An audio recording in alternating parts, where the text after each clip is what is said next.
Jim, I guess we'll turn to you and maybe talk about how did we get here and Yeah. what's happening. And One quick thing, when I think about what the Fed is going to do, I never think about who is moving in position to vote or not. I don't care who's voting. And the reason is, related to this transparency issue, I think one of the great innovations Ben Bernanke and Janet Yellen brought to the table is getting the committee to focus on long-run forecasts. It makes you think forward, which is what policy affects, and giving you this 2% inflation target. So last summer when I heard, when the market was going through an adjustment because Ben Bernanke was hinting about tapering and interest rates were backing up, I remember hearing people in the market say, the problem we have with the Fed is that we don't know what their long-run goals are. We know there's a transition coming at the Fed. Ben Bernanke is going to be stepping down. We don't know who's going to be there. And I thought to myself, in my memory of the Fed, the 100-year history, I don't think it's been any clearer than it is right now what it is that's guiding the Fed. And when you give the market a target, 2% inflation, there's no ambiguity about that. We don't know what the level of unemployment is that's consistent with stable inflation. That's why the Fed gives you this range. And in fact, I don't even agree with it. I think it's lower. But the fact is they all agree on the 2% inflation target, which tells you it's the evolution of the economy and inflation that's going to be driving the policy, not who's voting. We will differ. People have different forecasts. We have different tastes for what we're doing. But I think it's never been clearer than it is today what is the long-run goal of the Fed. And I think, frankly, you could say that about most of the major central banks. So here's the thing. Here's the thing to remember. The Fed, in my mind, has three tools: the overnight interest rate, which is the traditional way of guiding policy. You push the short-term interest rate up or down. That pretty much anchors all short rates, and that alters the structure of interest rates relative to long-term rates. So that creates incentives, which is why the Fed indirectly affects things. Secondly, you can control long-term interest rates. The way you control long-term interest rates is you could either do what they did in World War II, which is you peg. You announce exactly what the rate's going to be, and you stand ready to buy or sell whatever it takes to keep those rates pegged. They didn't have to do that in World War II because the public was willing to hold the bonds to help finance the war. So they can control long-term interest rates. They do anchor short-term rates because they have the monopoly over the provision of reserves. But this communications tool is the third tool, which is they use it to guide your thinking about what's going to happen to the Fed funds rate in the intermediate period. So they control the short-term rate, but they don't control the 2-year rate or the 3-year rate or the 4-year rate. They can indirectly control the long-term rate. The communications policy is designed to help the market understand how quickly will they start changing that overnight interest rate, because that affects all these intermediate term rates. dropping a pebble into a and if you think this is sort of an abstract, I'm not here's the problem, and this is what Stan Fisher, if he's voted for, will probably bring to the table. The problem is if you don't know the future, it's kind of hard to be clear, because if you don't know the future, you can't. There's a limit to what your communications can bring to the table. But I think what's driving it, if you go back a couple of years ago, back in 2010, we had intense debates going on in our own company about, is the Fed going to tighten in the fall of 2010 or not? In retrospect, it seems ridiculous. At the time, there were Fed governors, the market was pricing the Fed to start raising interest rates starting in the fall of 2010, and there were Fed presidents who were saying, I don't have a problem with the market pricing. So as people look back to that period, they're thinking that they could have used, if only we had been more aggressive with our communications, we could have guided the market against, the idea that the Fed's going to be tightening policy. It would have kept 2-year rates lower, other kinds of rates lower.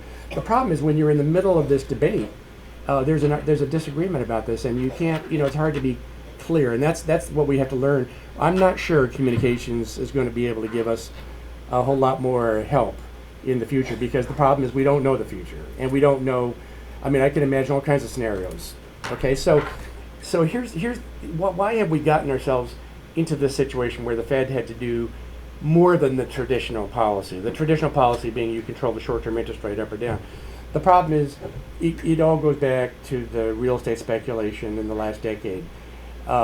Prices, you could spend endless time talking about what really caused the problem, but the truth is, as you look back, the value of houses in this country got way off way higher than we are ever used to seeing in the last 50 years, relative to our ability to afford homes. Now the problem is that was, in retrospect, it was a speculative bubble, and it was being fueled by all kinds of things. But in the summer of 2007, when the music stopped, and the prices of the houses began to fall, the value of the securities that were backed by real estate plunged, and that created all kinds of chaos. That created a credit crunch that kind of radiated around the world. If you look at growth trends for all of us, U.S., Europe, Japan, China, you can't tell who started the problem. What you see is a very synchronized collapse. This is the first time I've ever seen a credit crunch. Time froze. You couldn't get credit. Letters of credit were difficult to get, and that's really what put the whole world economy into a real jam. And so the problem is, with inflation very low, and once the Fed got the funds rate to zero, they asked themselves, what more can we do to provide stimulus to the economy? And now, if you had asked any of us who grew up in the Fed, or you look at their rule book, everybody knows the answer. If you've got the funds rate down at zero, and you can't go any lower than zero, and you ask yourself, here. Does anybody remember what the Fed funds rate was before the global financial crisis? 5%? Yeah, before the crisis, 5 or 6, I think. So there's the blue line is the Fed funds rate. It was above 6% before and so here we are. The crisis hits us. Credit crunch. The whole world is imploding. The Fed cuts the blue line, cuts the funds rate to 0 to 25 basis points. And they realize that the situation is much worse, needs more stimulus, but you can't go below 0. So what do? Any one of us who had been born at the Fed or knew the rule book would tell you, you do things to affect other interest rates, not just the overnight interest rate. So the natural thing to do is you decide you're going to buy assets. By buying assets, taking assets out of the market, you influence long-term interest rates and you bring them down. You don't have unlike the Fed funds rate, they don't have a monopoly on long-term interest rates, but they have the ability, by taking assets out of the market, to create fewer assets. Investors drive prices up and interest rates go down, and that's what happened. That's why long-term interest rates came down. Now, to me, I view this is what's baffling to me. Of all the things we argue about and the big issues we've been arguing about over the last 15 years, the debate about asset purchases and what does that mean and how does it affect the economy and what's it doing to money and inflation, it's the most baffling thing I've ever seen, because it's important to understand why are there differences of views about this, where did this view come from, and what's really true or not about it. So the problem is, I realized when I left the Fed, people think about Fed policy in different ways. Most of us, if you look at most of our textbooks, it's really very primitive how we talk about monetary policy. And in fact, Fed policy and how it gets implemented is a very esoteric topic, and most people don't bother with it. So what I noticed when I went to Wall Street was the way people talk about Fed policy is to avoid getting all complicated in how the Fed actually controls interest rates and how it affects things. People tend to view what the Fed does through the lens of the money supply and money growth, because we're told in school that the way central banks control economies is they control the supply of money, make the amount of money that's available to the economy, and that's sort of how you indirectly affect what's going on. And so we've got this idea in our minds that when a central bank buys assets, the way you control money, the money supply, central bank buys an asset, creates reserves. You're not told how this happens. You're told in school it's kind of mechanical. In fact, a lot of people, there are many generations out there whose notion about how this works is based on stuff like this, Modern Money Mechanics. It was put out by the Federal Reserve Bank of Chicago.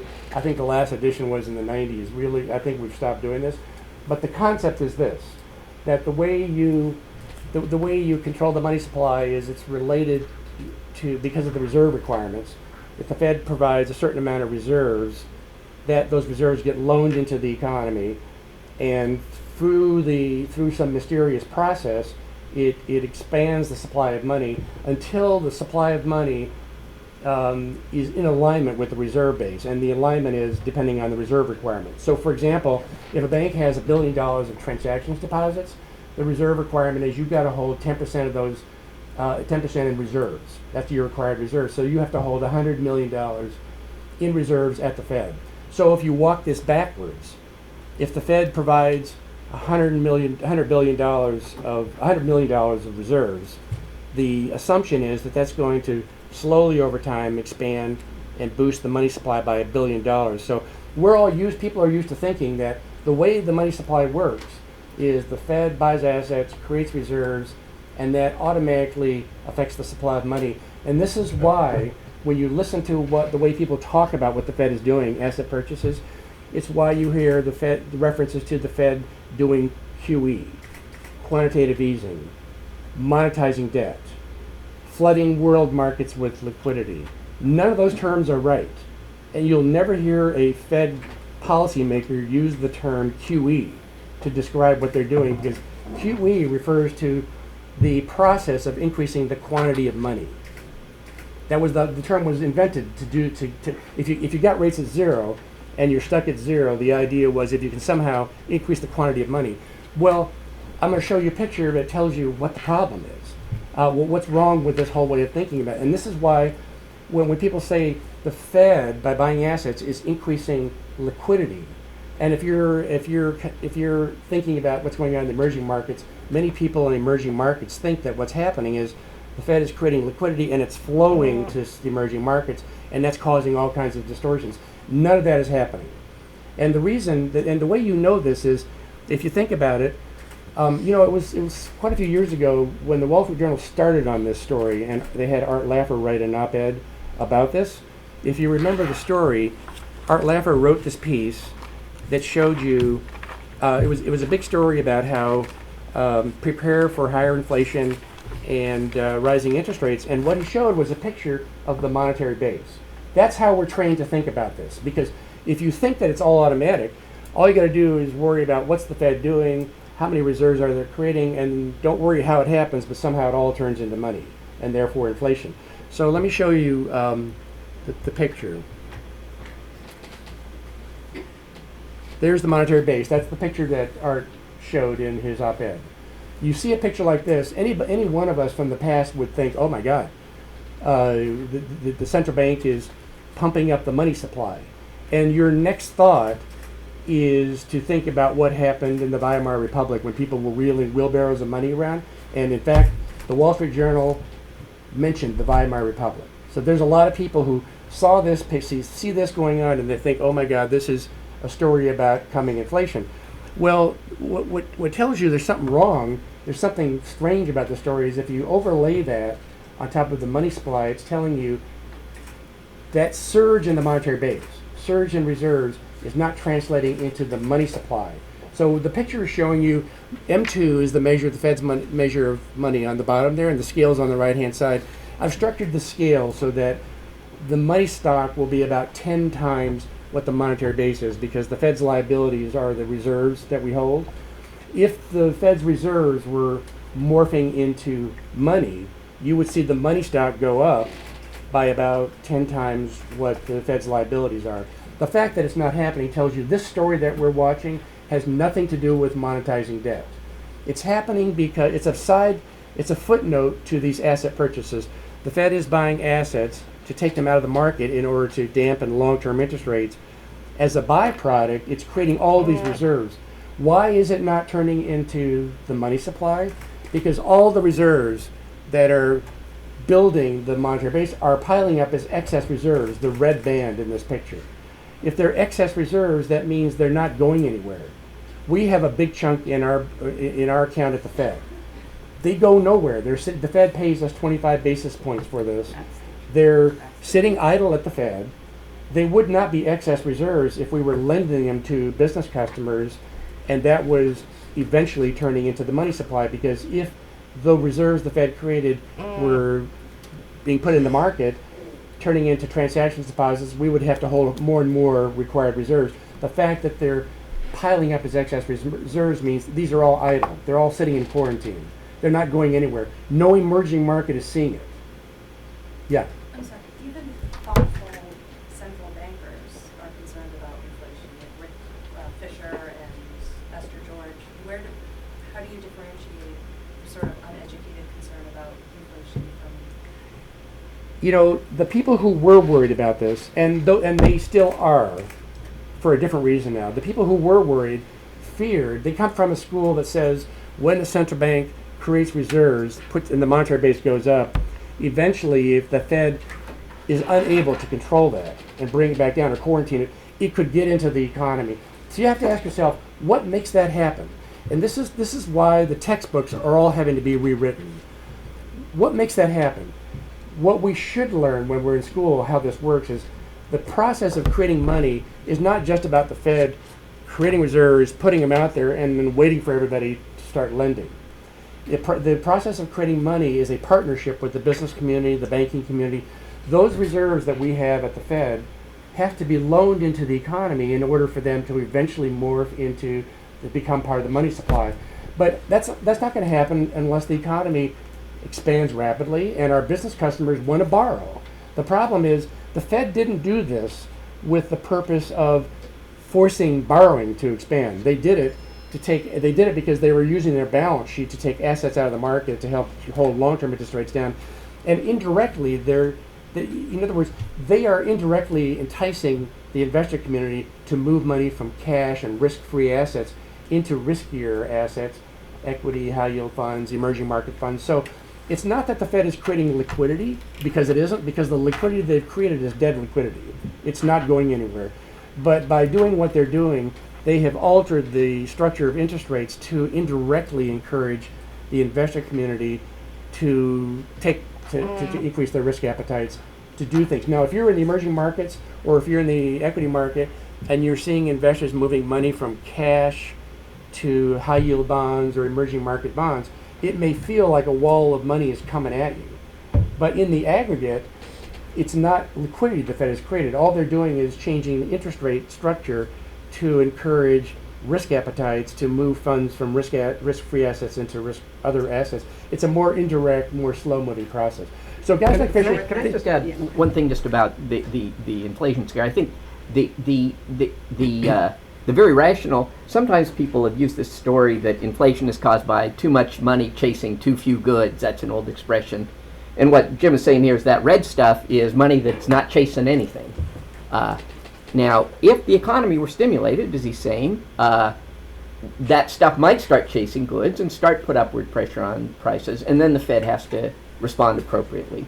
So there are legitimate concerns about whether the Fed will respond appropriately if the moment comes when those reserves that aren't chasing anything start to chase goods. That'll be a good moment because that means the economy is taking off, but that'll be a moment where the Fed has to step up and do the right thing. And so the FOMC has been talking about this since they engaged on this. They said, and we gotta come in right and we gotta get out right. See, this is not something that happens overnight. This is something that happens as the economy recovers and gets back on its feet. And the Fed has many ways of managing this because they first of all, they have a lot to say. My boss would get a call from Ben Bernanke or Janet Yellen if they felt that we were doing inappropriate things. They work with the Treasury. They have worked with the Treasury in the past, have the Treasury issue special issues, park the money at the Fed. It has the effect of moving the reserves from the banking system to the Treasury account. And they've got all kinds of other tools. And in the end, you can just start selling assets. So let's do, just because this is called the mechanics of finance, so I've got to force some of this down your throat. They have now, with the crisis, started paying interest on reserves. Yes. So what tool. is that? Excess That's a tool, reserves. and so on excess reserves. So how did that why and how did that come about, and what does that mean for Fed policy? well, it is a tool the Fed can use. So, for example, if they felt that the lending is starting to pick up aggressively, they could use moral suasion, or they could pay higher interest rate on excess reserve. That's a political issue also. But if they pay, the feeling was, if you can use the interest rate you pay on excess reserves to discourage banks from lending, the more you pay them on excess reserves, the less incentive there is to lend it out. So it's yet another tool. Choice that banks If we have. were to get in an expanding If you were to get economy. one. Yeah. The whole story here that you're saying, though, lends credence to the views like Krugman is saying, that we were in a liquidity trap. You're pushing on a string with this monetary policy. There's no way you're going to do it until you get aggregate demand going. And since the Fed couldn't do it, you had zero interest rates. We had to get stimulus on the fiscal side. Monetary policy is a very powerful weapon. That's a problem, and it works very subtly. It's very quiet in the background. The ability to distort interest rates, to push interest rates down, is a very powerful tool. So it doesn't work overnight, and it's not as immediate as fiscal policy. So I don't really agree with that, but I think recognizing that monetary actions take time. So one more thing. We, on the inflation concern, for most of us, our views about inflation are based on how underemployed is the economy. Because when the economy is very underemployed, that means households everywhere are very budget constrained. And so, to me, at the end of the day, you've got to reconcile these concerns with what's really going on. And for the first time in my life, which means most of yours, inflation is below the Fed, and the Europeans have the same situation, below the Fed's long-run goal. So here's the question for you. What if the Fed paid no attention to unemployment? What if the Fed's only mandate were 2% inflation? What about their actions makes you nervous about inflation? Well, what this is telling you, inflation is below their long-run goal. So apparently, all the stuff that they've been doing is not really doing anything to create a problem here. That doesn't mean it couldn't down the road, but that's why you watch it. Okay. No, and I think it's also fair to say that inflation expectations are a step function, right? So you have to be very careful about when inflation expectations change. It's not I think that's not. It's not really true that there's a step function in that they tend to move gradually, but when they move, it's hard to get them. It's hard to get them back. But lots of times there've been pressure building for quite some time, and they gradually and then they okay. And they haven't really started this. Exponential. If you're worried about it, you'd think of they'd be starting on the ramp, and they don't seem to yet, and that's something that has to be monitored. I think it's fair to say that our mindset, by the way, is very shaped by what happened in the 70s and the 80s and the 90s, and that is to develop a sensitivity to the tendency for inflation to be a problem. I think for the first time we're facing a challenge that we have not really seen before. Japanese have, and I think what we are facing is more challenging than people recognize, and it takes us several decades to figure this out. I think it takes a lot of work to get inflation back up, because getting inflation up means getting the country back to work, and it means getting an economy that's very robust. And it's why when you listen to the Fed minutes and this discussion, you're seeing an increasingly strident tone about the displeasure they have with low inflation. And this is why they are telling you it's conceivable they may keep the funds rate lower longer, even if after the unemployment rate comes down, because if you don't get inflation up back to 2%, it's going to be a big challenge. So I understand, the concerns about inflation make sense when you think about our history. They make sense when you think about all the actions the Fed has taken, but if they're based on the idea that these reserves the Fed created had the potential to do damage, I think that's misplaced. I think the Fed has tremendous control over that, and the fact is they didn't do this with the purpose of creating reserves to increase the money, the bank lendings and increase the money supply. It was a byproduct of the asset purchases. And one more observation on this. Charlie Plosser, who is not a big fan of this, made the comment to me some time ago. He said, what the Fed is doing is really no different than if the Treasury said, we're not going to issue bonds, we're going to issue only Treasury bills. It would have the effect of lowering long-term interest rates, and since the Fed controls short-term interest rates, it would have a similar effect. And it was a right observation. So really, a lot of what's confused people, because we associate anything what happens on the Fed's balance sheet with inflation, this has been a big diversion. It's gotten people distracted from the heart of what needed to be done. So, if I can just say one thing about how we think about the tapering and why I think the market has pretty much discounted this. The way I think about the way we're thinking about this is, if the purpose of asset purchases was to hold down long-term interest rates, that's the way this affects the economy, by affecting long-term interest rates. There's no other mysterious connection to the economy.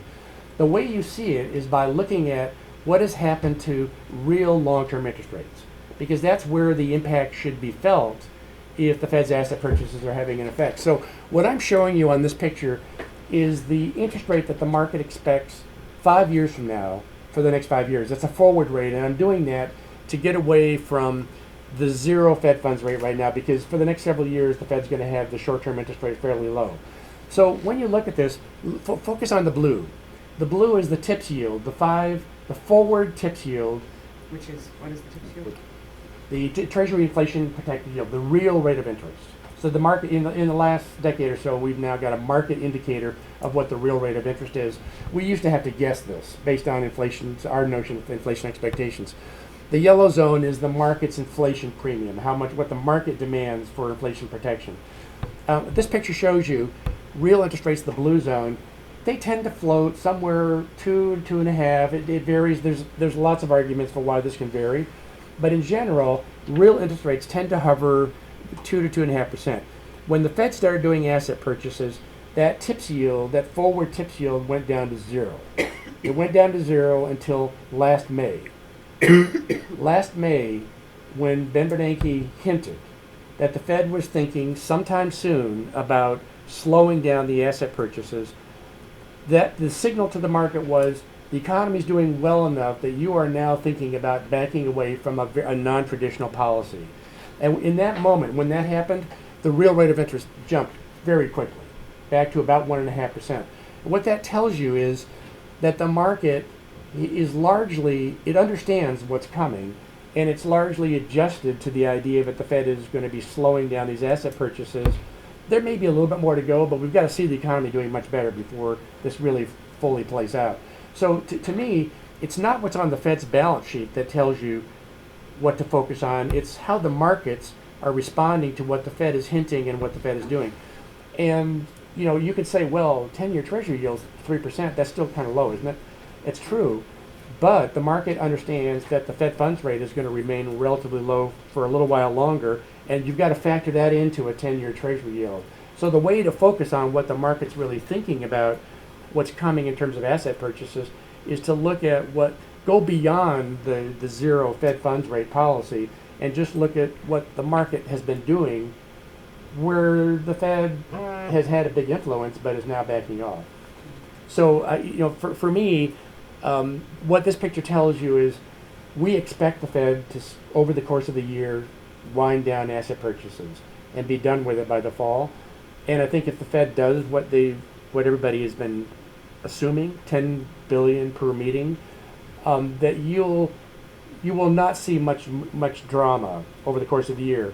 Long-term interest rates will adjust only as we get further down the road and you get closer to that day when you anticipate that the Fed funds rate is going to be moving up from zero. And that's really that's why the focus now is going to be shifting more to what's the Fed going to do with the Fed funds rate.